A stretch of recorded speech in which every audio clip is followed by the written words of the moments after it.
அனைவருக்கும் வணக்கம். எதிர்நீச்சல் தொடர்கிறது சீரியலில் இன்றைக்கி எபிசோடில் என்ன நடக்குதுன்னு தான் இந்த வீடியோவில் பார்க்க போகிறோம். ராவணன் சொன்ன மாதிரி அரசு ஜனனியும் சக்தியும் அவரோட இடத்துல தங்க வச்சுட்டாரு. அதை ராவணனோட ஆள் வீடியோ எடுத்து அதை கதிருக்கு அமிச்சிட்டாரு. இதை பார்த்த கதிர் ரொம்பவே டென்ஷன் ஆகுறாரு. அதை ஆதிகுணசேகரன் கிட்ட காட்டுறாரு. அதை பார்த்த ஆதிகுணசேகரன் இந்த வீடியோவை போய் நீ உடனே ஈஸ்வரி கிட்ட காட்டு அப்படின்னு சொல்கிறாரு. அப்போ ஞானம் கேட்குறாரு, இதை எதுக்கு அன்னிக்கிட்ட காட்டினா அவங்க என்ன பண்ண போகிறாங்க அப்படின்னு கேட்குறாரு. அதுக்கு ஆதிகுணசேகரன் சொல்கிறாரு, நீ போய் காட்டு, என்ன முடிவுன்றதை அவங்களே எடுக்கட்டும் அப்படின்னு சொல்லிடுறாரு. கதிரும் வீட்டுக்கு வந்து ஈஸ்வரி கிட்ட அந்த வீடியோவை காட்டுறாரு. இதனால் ஷாக்கான ஈஸ்வரி இப்போ என்ன பண்ணுறதுன்னு தெரியாமல் யோசிச்சுட்டு இருக்கிறாங்க.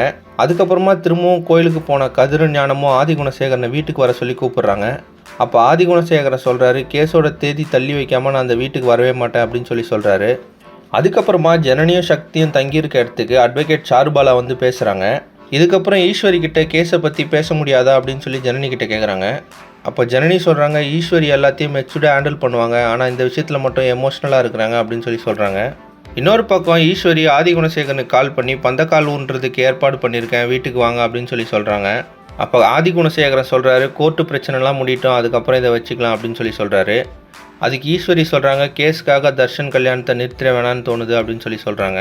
இப்போ ஜனனி தர்ஷனோட கல்யாணத்தை தள்ளி வச்சுட்டு ஆதிகுணசேகரனுக்கு கோர்ட்டில் தண்டனை வாங்கி கொடுப்பாங்களா, இல்லை ஆதிகுணசேகரன் அதெல்லாம் முறியடித்து தர்ஷன் கல்யாணத்தை நடத்துவாரா அப்படின்றது அடுத்தடுத்த எபிசோடில் பார்த்து தெரிஞ்சுக்கலாம். இந்த மாதிரி எதிர்நீச்சல் தொடர்கிறது சீரியல் அப்டேட்ஸ்க்கு நம்ம சேனலை சப்ஸ்கிரைப் பண்ணுங்கள், ஃப்ரெண்ட்ஸ் அண்ட் ஃபேமிலிக்கு ஷேர் பண்ணுங்கள். நன்றி.